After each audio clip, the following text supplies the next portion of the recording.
Glória a Deus. Pode sentar-se. Louvado seja o Senhor. Graças a Deus, meus irmãos.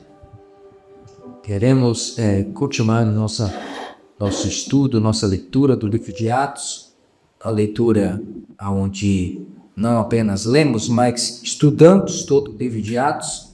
E além de estudar o livro de Atos, nós queremos aplicar na nossa vida e no nosso dia a dia. É um convite a você, o Projeto Atos é um convite a todos os irmãos a aplicarem e projetarem para a sua vida diária tudo aquilo que se aprende. Porque ouvir por ouvir e depois deixar para lá não tem muito sentido se não for para ouvirmos, entendermos, recebermos e celebrarmos e aplicarmos essa palavra no nosso dia a dia. Então, vamos continuar a leitura a partir de Atos dos Apóstolos. A gente leu até o capítulo 5, eu vou ler então do capítulo... a gente leu do capítulo 1, versículo 1 ao 5. Agora eu estarei lendo do versículo 6 até... Deixa eu ver aqui onde eu marquei, até o 11. Atos dos Apóstolos, capítulo de número 1, verso de número 6 até o 11. Eu botei aqui, os irmãos apenas acabando a leitura. Atos dos Apóstolos, 1, 6 ao 11. Então, os que estavam reunidos lhe perguntaram: Senhor, é nesse tempo que vais restaurar o reino a Israel? E ele lhes respondeu: Não compete a vocês saber o tempo e as datas que o Pai estabeleceu para a sua própria autoridade. Mas receberão o poder quando o Espírito Santo descer sobre vocês, e serão minhas testemunhas em Jerusalém e em toda a Judéia e Samaria e até os confins da terra. E tendo dito isso, foi elevado às alturas, enquanto eles olhavam, uma nuvem o encobriu da vista deles. E eles ficaram com os olhos fixos no céu, enquanto ele subia. De repente surgiram diante deles 2 homens, vestidos de branco, e lhes disseram: Galileus, por que vocês estão olhando para o céu? Este mesmo Jesus, que dentre vós foi elevado aos céus, voltará da mesma forma como o viram subir. Apenas até aqui. Então, todo esse capítulo 1 do livro de Atos é uma preparação para o que vai acontecer logo em seguida no capítulo 2. Então, aqui Lucas está descrevendo a preparação de Jesus para os discípulos, para que eles pudessem receber a promessa que seria cumprida logo no capítulo 2. Aqui nós temos, nesse capítulo 1, a promessa do Espírito Santo dada por Jesus. Em seguida, nós temos a ascensão de Jesus, que é a subida de Jesus, o retorno dele ao céu. E logo mais em seguida, depois do versículo 12 em diante, nós temos a substituição de Judas. E Judas foi um dos discípulos escolhidos pelo próprio Jesus, e ele acabou se perdendo na caminhada, deixou que o inimigo falasse mais alto em seu coração, e a partir daí ele negociou o seu mestre por 30 moedas de prata para aqueles que queriam prender. Queriam prender Jesus, e Jesus era muito parecido. Judeus são muito parecidos, né? Então ele falou que a gente identifica de noite quem é Jesus no meio dos discípulos. Ele disse: olha, eu vou dar um sinal para vocês. Aquele a quem eu beijar o rosto, esse será. E aí, quando ele chega, se aproxima, Jesus olha para ele e disse: amigo, o que viesses fazer? Com um beijo, tu acabas de trair. Na verdade, Judas não aguentou peso daquilo que ele fez, e a Bíblia diz que ele, retirando-se, foi pôs. Ele deu cabo da sua própria vida, não esperou o mestre ressuscitar. Então não foi Pedro, né, que negou, mas esperou o mestre ressuscitar, teve um escape para Pedro. Mas Judas não teve esta mesma oportunidade, porque ele mesmo decidiu dar cabo da sua própria vida. E aí, aqui no final do capítulo 1, eles vão substituir Judas por um outro apóstolo. E esse apóstolo, ele deveria deveria ter acompanhado Jesus desde o início, presenciado os milagres de Jesus, presenciado a morte, crucificação e ressurreição de Jesus. Não poderia ser qualquer um. E aí eles escolheram Matias aqui. Do verso 6 em diante, eles começam aqui a perguntar, os discípulos começam aqui a perguntar a Jesus: será esse tempo em que o Senhor restaurará o reino a Israel? Porque Jesus tinha feito a promessa do Espírito Santo: fiquem em Jerusalém, até que do alto sejais revestido de poder. Aí ele disse: Senhor, é nesse tempo que o Senhor vai restaurar o reino a Israel? E por que a pergunta? Porque a vinda do Messias estava relacionada com ele ser cheio do Espírito Santo. Porque o profeta Isaías mesmo mencionou que ele seria conselheiro, Deus forte, Pai da eternidade, príncipe da paz, e seria cheio do Espírito Santo. Aí quando Jesus faz essa promessa, eles começam a conectar uma coisa com a outra e dizem: Senhor, é esse tempo que tu vai restaurar o reino a Israel? E aí eles não entenderam que esta vinda do Messias, a primeira parte da sua vinda, ela seria uma vinda em primeiro passo para ser servo, para ser morto, para ser o cordeiro que seria entregue, e na segunda vinda, quando ele vier, aí sim ele restaurará o reino total, não só a Israel, mas toda a terra. Na segunda vinda, ele virá em glória e assim consumará o reino que ele inaugurou aqui no seu nascimento. Inclusive, ontem foi celebrado aí o Natal, né? Jesus apenas responde para eles, diante dessa pergunta, que não cabe a eles saber essas coisas. Jesus tinha falado para eles o seguinte: olha, preguem o evangelho. Se você pegar Lucas, o último capítulo de Lucas, ele vai narrar exatamente essas instruções de Jesus para eles. Pregue o evangelho a toda criatura, eu vos darei poder sobre todas as coisas. E aí eles estavam preocupados com as datas e com as estações. Aí Jesus disse: olha, não compete a vocês saber essas coisas. Essas coisas o Pai predeterminou para a sua própria sabedoria. Deixa essas coisas com o Pai. Foquem naquilo que eu mandei vocês fazer, que é pregar o evangelho. Então, ao invés de especular datas, pregue o evangelho, foquem na missão.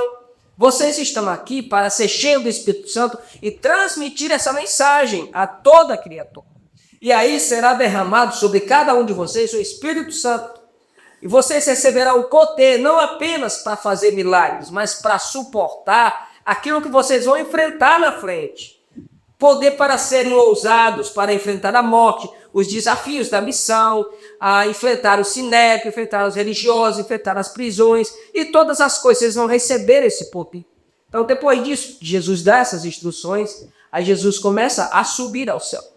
E aí ele vai subindo, sendo elevado ao céu, e isso aconteceu ali no Monte das Oliveiras, que fica perto de Betânia, e somente Lucas destaca isso aqui, né? No final do Evangelho de Lucas e no início de Atos, Lucas faz esse levantamento, ele destaca isso aqui, muito claro. E era importante para os discípulos ver Jesus subindo. Por que eles precisavam ver? Era importante porque eles iriam vivenciar a partir de então e pregar essa ressurreição. Nós vimos ele ressurreto e nós vimos quando ele subiu ao céu. Ora, se eles não tivessem essa certeza absoluta, eles jamais poderiam fazer ou enfrentar o que eles deveriam enfrentar pela frente se não tivesse essa certeza absoluta. Se fosse só uma informação de que alguém viu, jamais eles dariam a própria vida em favor de sustentar essa verdade. Então, eles precisavam vivenciar, porque eles morreriam por testemunhar essa verdade. E outra coisa, Jesus prometeu voltar do mesmo jeito que subiu. E os nossos irmãos presbiterianos, que são aqueles que acreditam que nós passaremos pela grande tribulação, eles usam esse versículo aqui exatamente para dizer que Jesus virá da mesma forma que ele subiu. Não virá em oculto, ele virá todo o olho vendo, né? Bom, eu não sei quem tem razão nessa história, mas vamos aguardar Jesus voltar. Ou todo o olho vendo, ou só alguns vendo, ou ninguém vendo. Mas vamos aguardar Jesus. O importante é que a gente aguarde Jesus voltar a qualquer hora e a qualquer momento, né? Diante disso, a Bíblia diz que uma nuvem cobre Jesus, e aí surgem dois anjos, que eram anjos materializados, ou seja, esses seres, na maioria das vezes, ele assumem forma humana para poder manifestar a mensagem e ficar mais claro. Então os anjos aparecem para os discípulos que eram galileus e que se varões galileus: por que vocês estão olhando para o céu? Esse mesmo Jesus que vocês viram subir, olha que interessante. Da mesma forma, ele um dia vai descer. E é por isso que eles sustentam essa tese de que a igreja verá Jesus descendo. Então, esse mesmo Jesus não será um outro. Não será um outro. É esse mesmo Jesus. Observe, irmãos, que o texto ele é muito explicativo. Se a gente lê rapidamente, a gente não percebe. Mas se a gente lê de forma minuciosa, ele está dizendo que é o mesmo Jesus, não é outro. Entende? É o mesmo. Esse mesmo aqui que vocês estão vendo subir, ele vai descer do mesmo jeito. E aí ele virá, e com certeza virá do mesmo jeito que fisicamente, naquele corpo que ele subiu. Bom, eu vou destacar aqui alguns pontos para a gente pensar, para a gente poder meditar e guardar em nosso coração e aplicar. Né? Primeira coisa que eu quero destacar aqui com os irmãos é que a gente precisa estar mais ligado no que Deus está falando do que naquilo que eu quero saber. Esteja muito mais interessado no que Deus fala do que naquilo que você quer saber. Veja o versículo 6, Natasha. Coloca o versículo 6 para, por favor. Está lá na tela? Toda a igreja lê. 1, 2, 3. Então, os que estavam perdidos que perguntaram: Senhor, neste tempo que faz restaurar o reino em Israel? Às vezes o nosso interesse é porque é apenas pelo que a gente quer saber.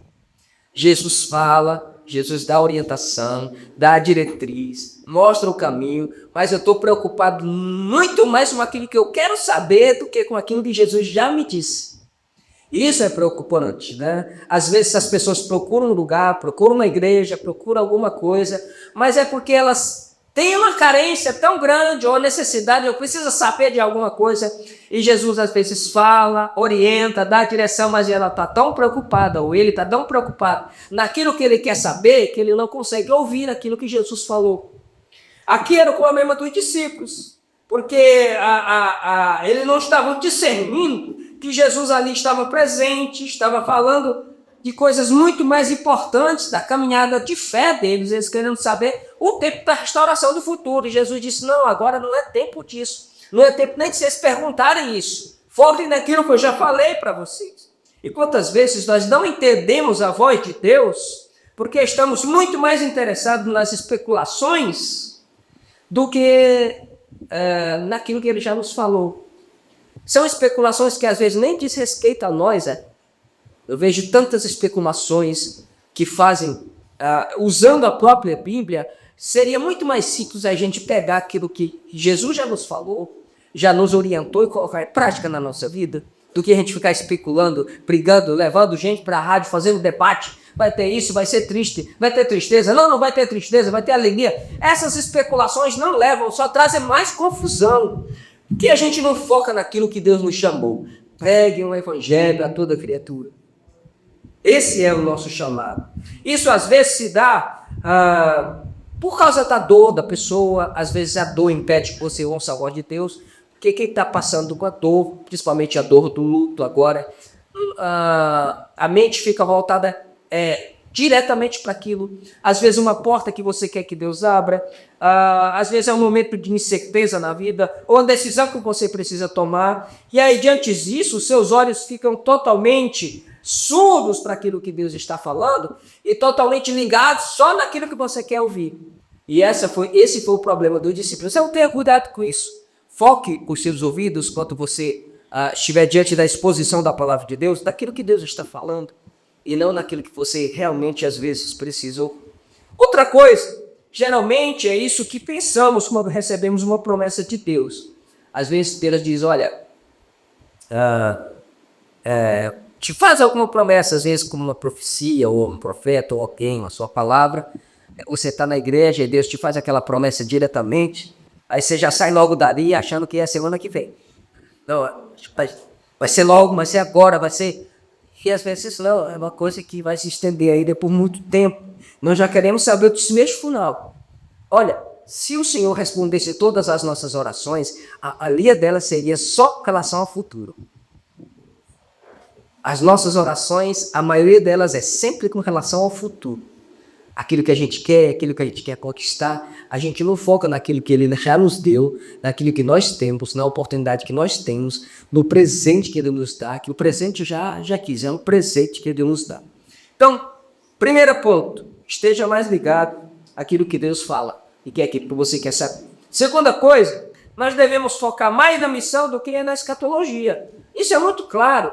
A escatologia é boa, ela nos orienta, sim, ela nos dá uma esperança, sim, é bom a gente saber que tem um céu para nos esperar. É bom a gente saber que lá não tem tristeza, não tem lágrima, não tem dor. É bom a gente saber que lá no céu, tudo aqui já faz parte da primeira ordem. Lá já é a segunda ordem, já é o reino estabelecido. Então, é bom a gente saber da escatologia. No entanto, a gente não pode viver uma vida tão preocupada com a escatologia a ponto de esquecer da nossa missão.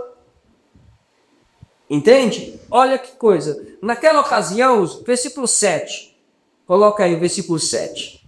Toda a igreja leu. 1, 2, 3. E ele lhe respondeu: não és que eu sei saber cientos, ou da parece que o Pai obedeceu pela sua própria autoridade. Em outras palavras, Jesus não disse assim uma coisa mais outra. Não é da conta de vocês? Foi isso, era mais ou menos isso. Não é da conta de vocês. Foquem na missão, deixa a escatologia comigo. Entende? Olha só.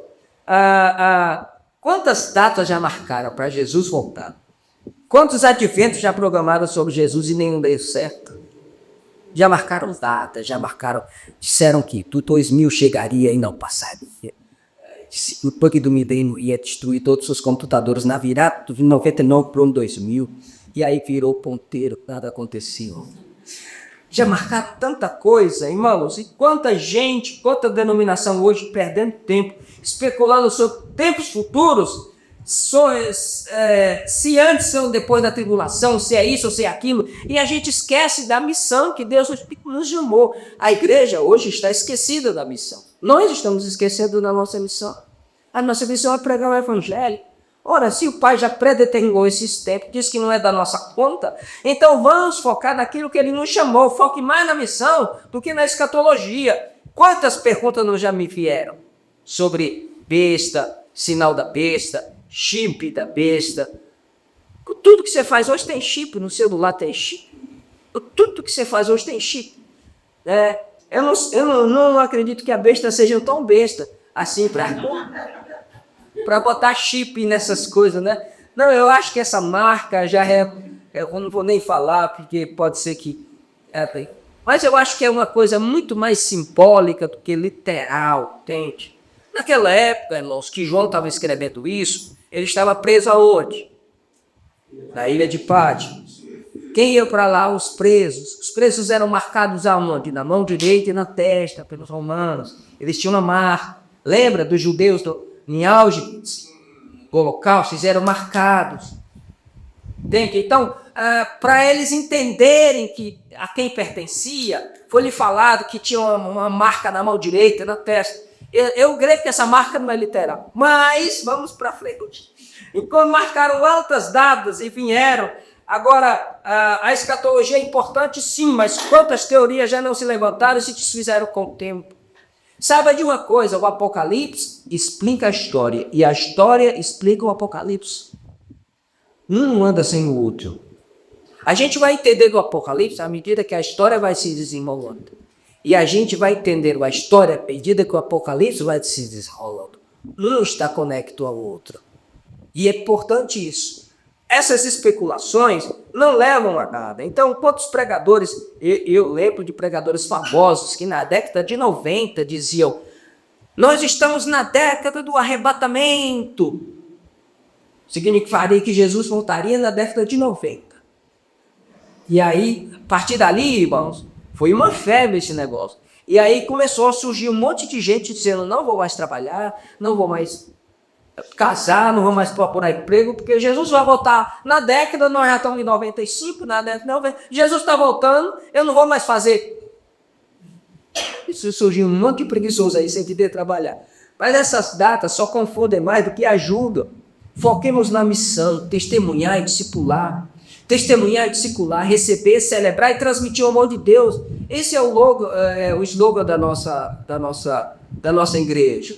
Receber, celebrar e transmitir o amor de Deus. É isso que a gente tem que focar. É isso que a igreja primitiva fazia e é isso que os apóstolos fizeram a partir de então.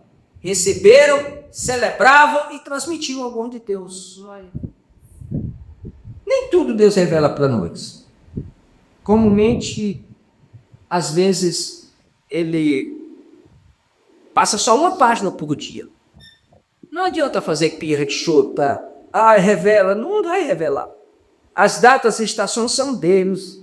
Onde a Bíblia fala, nós devemos falar. Onde a Bíblia cala, nós devemos calar. E ponto. As especulações, elas não ajudam muito. Então, nada deve ser especulado quando não está claro na Bíblia. Se não está claro ali, então não deve ser especulado. Entende? Bom, vamos para o terceiro ponto. Os discípulos estavam pensando em Israel e a missão era para o mundo inteiro.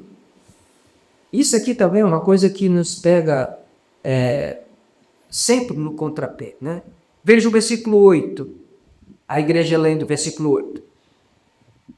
Mas receberão poder quando o Espírito Santo despeçou vocês e serão minhas testemunhas. Grande separei, ouvir toda a Judeia, Samaria e até os confins da terra. Aqui, Jesus dá uma ideia de que eles começariam ali, sairiam dos tecos de Jerusalém, sairiam dos tecos de Israel, passariam para outras nações e chegariam aos confins da terra. Isso se cumpriu exatamente como Jesus falou. Se você pegar o livro de Atos, você vai ver o discípulo saindo, depois Filipe vai pregar em Samaria, depois você vai ver Paulo saindo do país, pregando aos países, chegando em Roma, depois você vai ver o evangelho chegando nos confins da terra. Isso aconteceu exatamente. Agora, no evangelho não pode existir esse pensamento reducionista.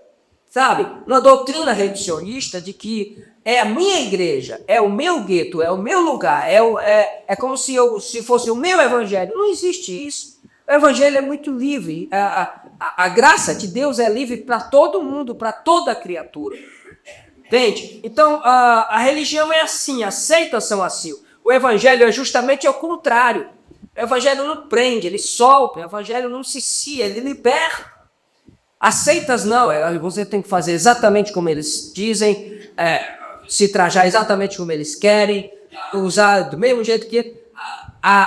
O evangelho não. O evangelho ele te dá liberdade para que você possa executar a sua tarefa e cumprir a sua missão, levando a palavra de Deus para todos os quatro cantos da terra.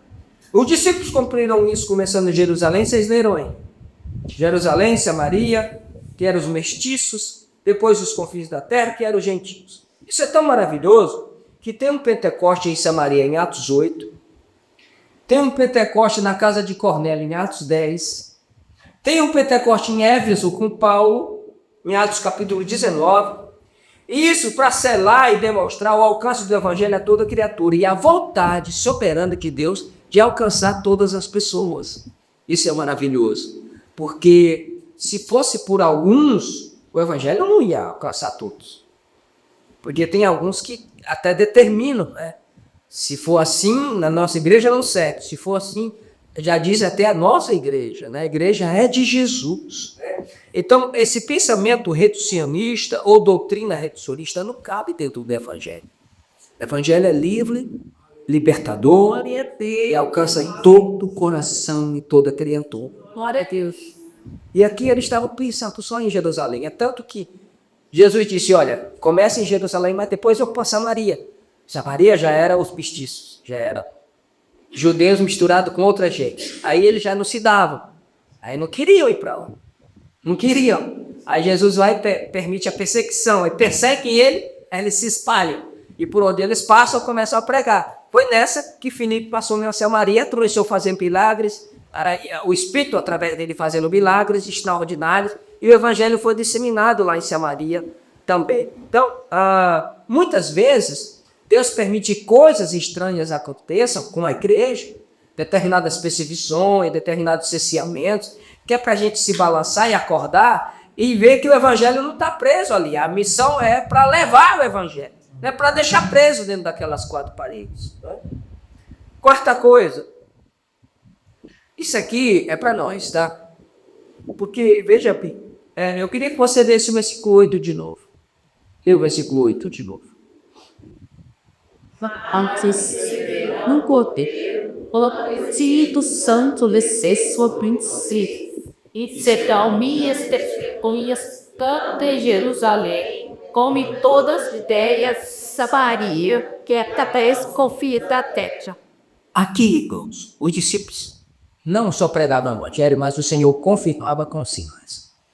Os sinais eram as curas, eram os milagres, a expulsão de Deus, todas as outras coisas que o Espírito fazia por intermédio dos apóstolos para confirmar que aquilo era validado pelos céus. Então, submeter-se a esta ordem era primordial e essencial para que o evangelho fosse pregado. Então, a questão é que o poder que Deus nos dá, o poder que Ele impringe na igreja, nos apóstolos, esse poder que penetra e se apodera deles, ali na descida do Pentecostes e nesses outros lugares que eu citei aqui, esse poder, ele era um poder que tanto ele servia para realizar milagres, como ele servia para subjugar a natureza humana. Então, é preciso muito mais poder para subjugar a natureza humana do que para realizar milagres. Porque o milagre, se Jesus quiser realizar, ele realiza por quem quer que seja. Você ora e é curado. Se o Senhor quiser fazer um milagre, você põe a mão e a enfermidade vai embora. Agora, subjugar a natureza não é com imposição de mãos. Hoje, a igreja precisa entender que ela precisa muito mais de poder para subjugar a própria natureza pecaminosa humana do que para realizar milagres. Era muito mais preciso poder para eles poderem serem encorajados para testemunhar do que para realizar milagres. Porque imagina uma coisa, Pedro e João, no capítulo 4, estão chegando no templo. Tem outro coxo lá. O cara pede esmola. Aí eles olham, não tem dinheiro. Aí olha para o coxo e diz, olha para nós. O cara olha esperando receber alguma moeda, algum dinheiro. Ele diz, não temos prata, não temos ouro, mas o que nós temos nós vamos te dar. Em nome de Jesus Cristo, levanta e anda. O cara levanta. É um milagre. Poder de Deus. Não há de se negar. É poder de Deus através da vida dos apóstolos. Mas para você enfrentar o sinédrio, como Pedro enfrentou, e disse assim, olha, vocês assassinaram Jesus pela mão dos canones, mas por vocês. Vocês assassinaram Jesus, mas esse Jesus que vocês assassinaram, Deus o ressuscitou e fez dele Senhor em Cristo. Amém? Para isso é preciso ter muito mais poder do que para realizar o milagre. Porque para ter coragem para falar do nome de Jesus, coragem para se levantar, coragem para ficar de pé, no meio da tempestade, no meio da tirania, coragem para se levantar é uma coisa que o poder te dá, não vem de ti. E é preciso muito mais poder para ter coragem para testemunhar do que simplesmente para realizar o milagre. É preciso ter coragem para dominar a língua, é preciso ter coragem para dizer não ao pecado, para dizer não às seduções do inimigo, para dizer não a todas essas coisas. Precisa ter coragem. E isso a gente precisa de poder. Agora, testemunhar, chamar todos ao arrependimento, provocar a ira do adversário, a raiva dos religiosos, com certeza você será perseguido.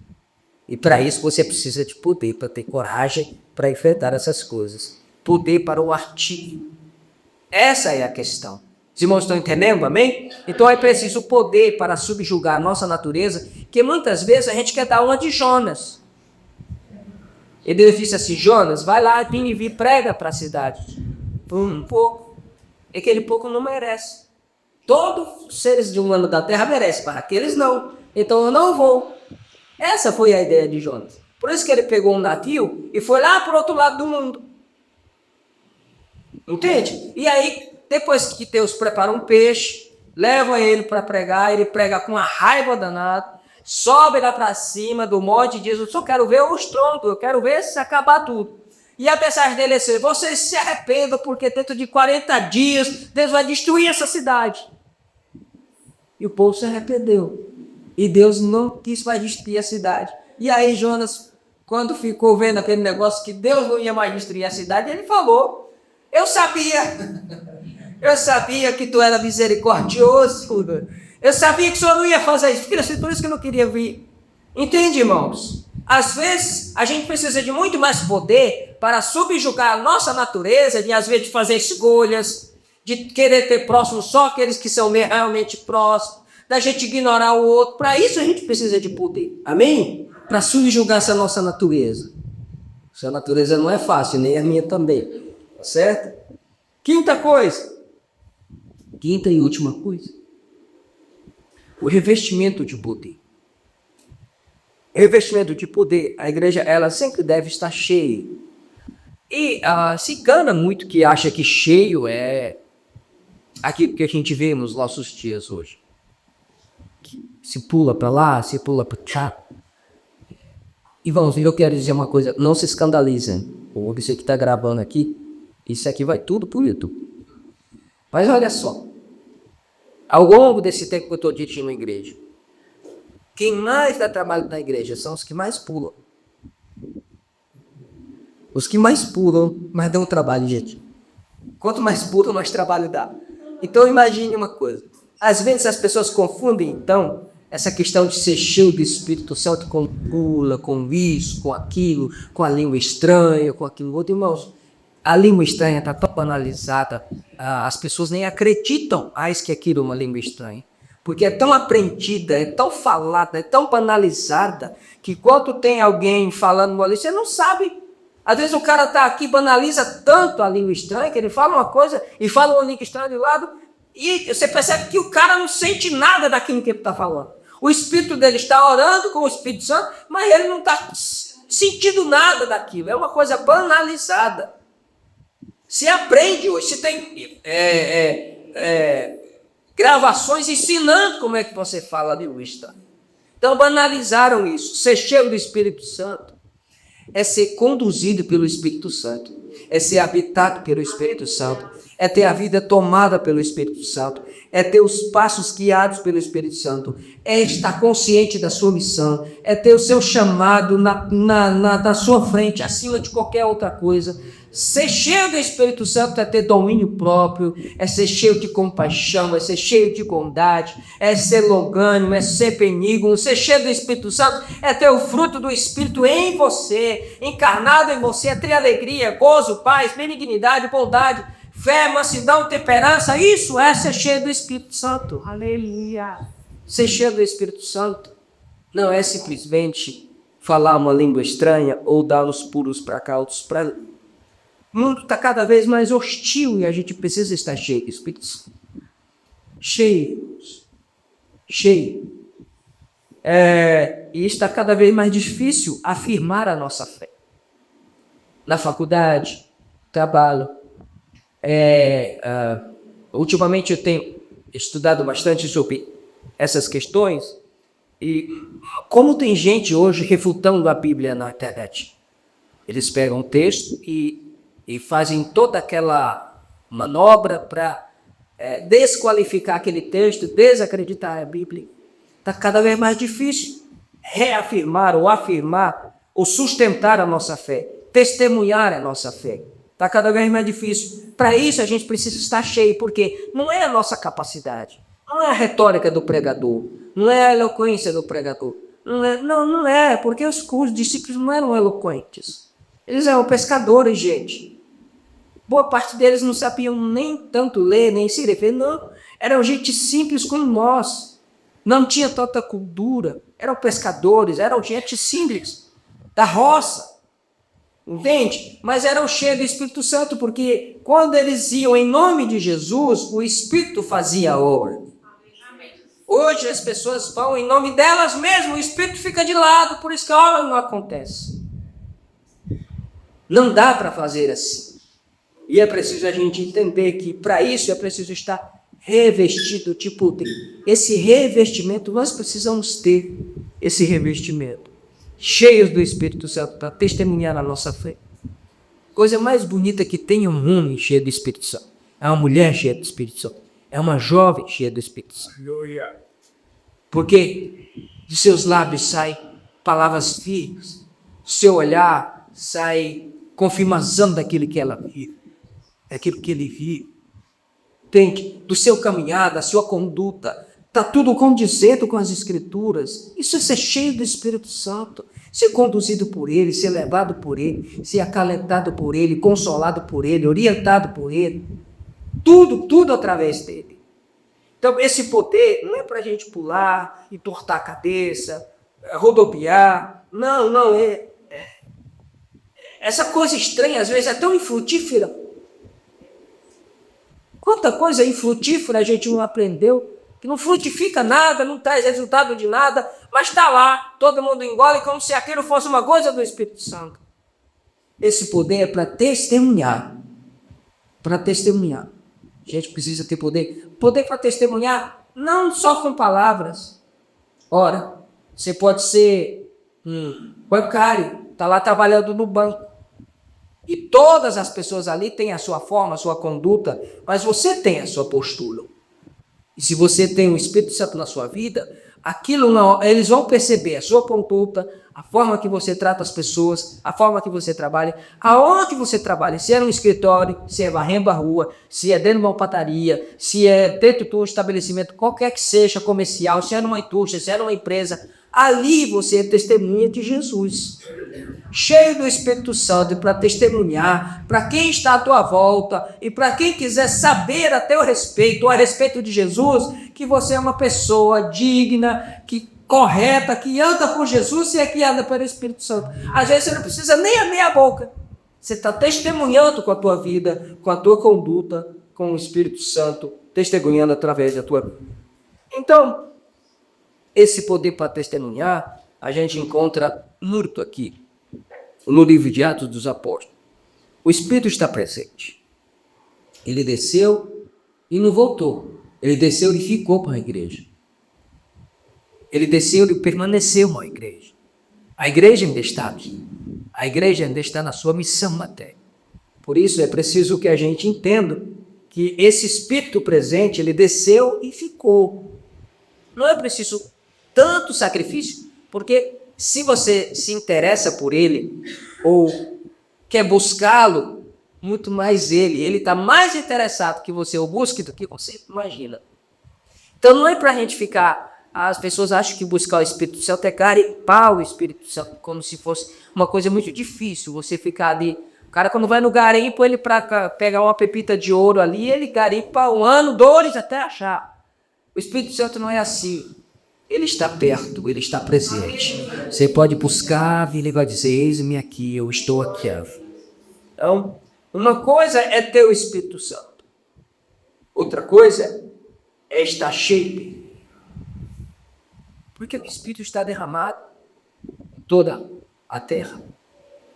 Mas você precisa ter esta comunhão, estar cheio em tudo.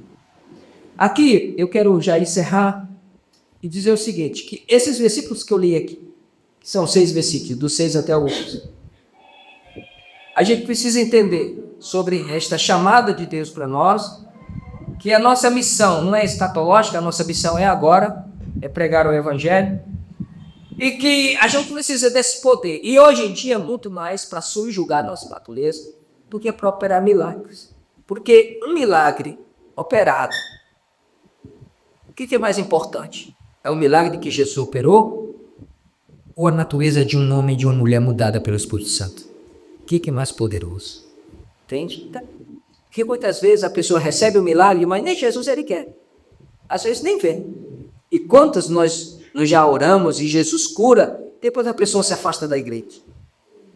Se afasta. Eu lembro que a Lourdes me contou um testemunho que ela, Lourdes é muito chorando, né?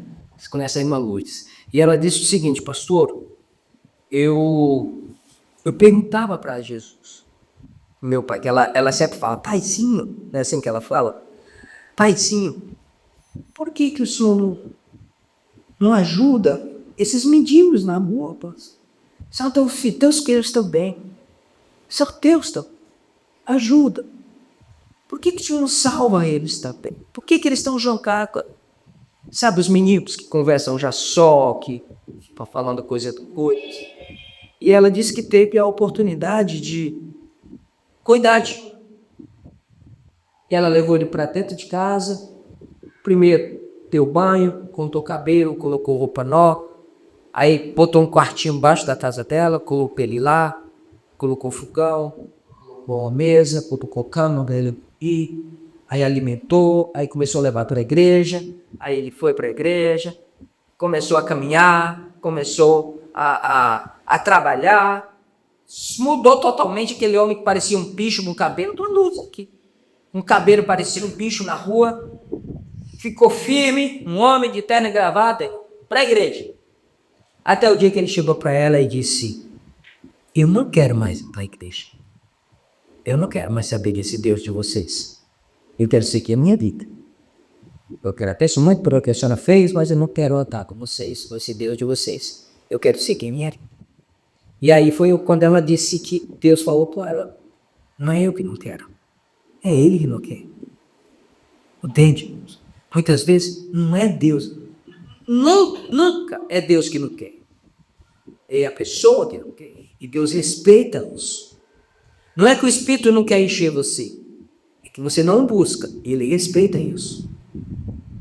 Você poderia ser muito mais cheio? Poderia. Mas você não busca.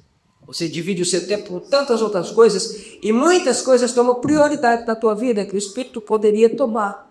Mas ele ainda assim respeita isso. Isso a gente precisa entender. Eu quero deixar 3 conselhos para você pensar em casa e fazer. Anota aí, 3 conselhos. Primeiro, diariamente, tudo que você faz, em tudo que você faz, exercite o seu coração a ouvir mais a Deus do que apenas trazer respostas para as tuas perguntas. Nunca deixe que a tua ansiedade e a tua sede por respostas possa calar a voz de Deus falando ao teu ouvido todo dia. É o primeiro conselho que eu te dou. Isso é diariamente. Em tudo que você faz, exercite seu coração a ouvir Deus e não apenas a trazer resposta para as tuas perguntas. Você entendeu? Amém? Segunda coisa, você tem uma missão. Você já sabe qual é essa missão. Ninguém aqui está inocente da sua missão. Você tem uma missão e você já sabe qual é essa missão. Então, Deus te chamou para isso. Evite distrações. Evite distrações. A sua missão é você é o parceiro de Deus na transformação do mundo. Você é alguém que Deus escolheu, colocou aqui, para que através do teu testemunho, vidas possam ser lutadas. Você sabe da sua missão, então evite distrações. Terceira e última coisa. Deus te chamou para ir ao mundo.